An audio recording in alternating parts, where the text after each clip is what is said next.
Chapter 5. The Last of the Spirits. Another phantom was coming towards him. It was tall and silent. Scrooge couldn't see its face or its body because it was wearing long black clothes and a black hood. There was something mysterious about it. When it came near him, Scrooge was very frightened. It didn't speak or move. "Are you the ghost of Christmas yet to come?" he asked. The spirit didn't answer, but its long white hand came out from the black clothes and pointed down. "Are you going to show me things from the future?" Scrooge asked. His legs were trembling a lot, and so he couldn't follow the ghost when it moved away. It stopped and waited for him.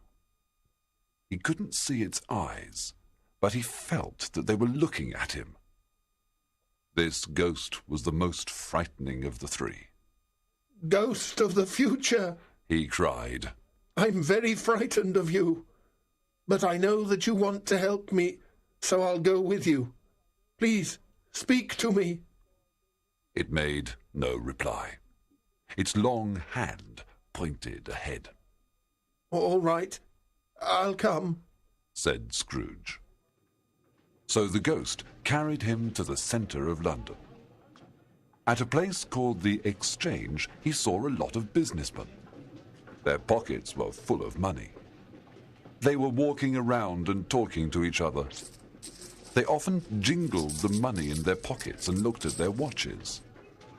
Scrooge knew many of them. When the ghost stopped near three men, he could hear their conversation. "No, I don't know much," said one very fat man. "I only know he's dead." When did he die?" another man asked. "Last night, I think." "I thought he would never die. Was he very ill?" "God knows." "What about his money?" asked a man with a very red face. "I don't know," replied the fat man. "He hasn't left it to me." Everybody laughed. "The funeral will be very cheap, because only a few people will go," the fat man continued. "I'll go if there's a big lunch," the red-faced man said. Another laugh. And then the men went away. Scrooge looked at the ghost. "Who were they talking about?" he asked. But the ghost said nothing. It went into the street and showed Scrooge two men. He knew them. They were rich and important businessmen. First they said hello. Then one of them said, "Well, he's finally dead." "Yes, I've heard," answered his companion. "Cold, isn't it?" "Very cold, but it's the right weather for Christmas. Would you like to come ice skating?" "No, thank you. I'm too busy. Good morning." That was the end of their conversation. Scrooge was surprised. Who were they talking about? He couldn't think of anybody. Old Marley died 7 years ago, and this ghost was showing him the future. He decided to wait and see. He looked around, but he couldn't see himself anywhere. Wasn't he there in the future? Silent and black, the ghost stood near him. He knew that it was watching him, and he trembled. They went into a poor part of the city where the streets were dirty and narrow. There were dark shops and houses, and the people looked ugly and miserable. A lot of them were drunk. Rubbish was everywhere, and there were bad smells. The quarter was full of dangerous criminals. Scrooge followed the ghost into a small, dark shop. It was full of dirty old things, bottles, clothes, keys, chains. A man of about 70 with grey hair sat near a fire and smoked his pipe. Then a woman came in with a big, heavy box in her arms. She put it on the floor and sat down. "Open it, old Joe," she said, "and give me the money." The man opened the box. "What are these?" he said. "Bed curtains? Did you take him while he was in bed? Yes, why not? There was nobody with him. There are blankets too. His blankets? Of course. He won't need them where he's going. Here's a beautiful, expensive shirt too. He was wearing it for his funeral. I thought, what a pity. This is a very fine shirt, but nobody will wear it again. So I took it off him. You did well, madam, laughed old Joe. You're a clever woman, and you'll make a fortune one day. I must think of myself like him. He was a selfish old miser. I cleaned his rooms and his clothes. I worked very hard for him, but he never gave me anything.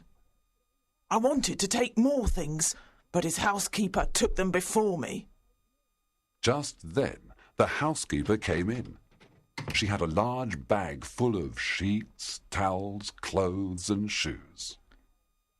Now look in my bag, old Joe, she said, and tell me how much you give me. Old Joe counted up the money for each thing in the box and the bag and wrote some numbers on the wall. That's how much I'll give you, he said, and no more. I always give too much, and so I'm poor. Then he opened a dirty bag and put the money on the floor. When he was alive, he frightened people and they hated him. So we get the profits now that he's dead. Scrooge watched this in horror.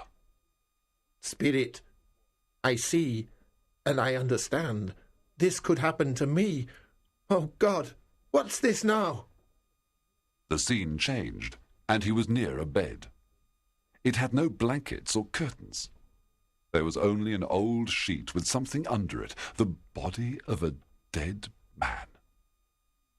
The ghost pointed at the head, but Scrooge couldn't pull down the sheet and look at the dead man's face.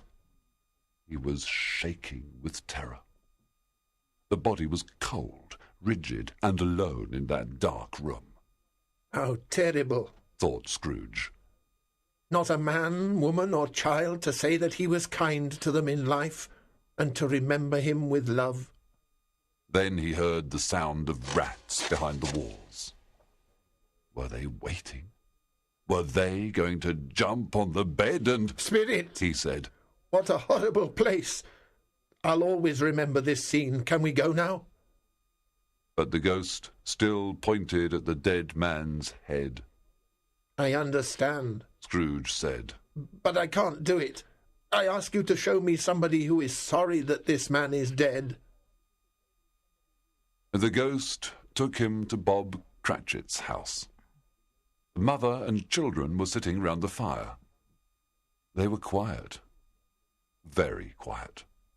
The little Cratchits sat like statues in a corner. Peter was reading. When is father coming? He asked. He's late, but I think he walks slower now. I remember when he walked very fast with Tiny Tim on his shoulder, said the mother. But Tiny Tim was very light, and his father loved him so much. Ah, there's your father at the door. Bob came in. He drank some tea while the two little Cratchits put their faces close to his, saying, Don't be sad, Father. So Bob tried to be cheerful. But suddenly he cried, My little child, my little boy. He went to a room upstairs. It looked as bright and happy as Christmas. He sat on a chair next to the bed.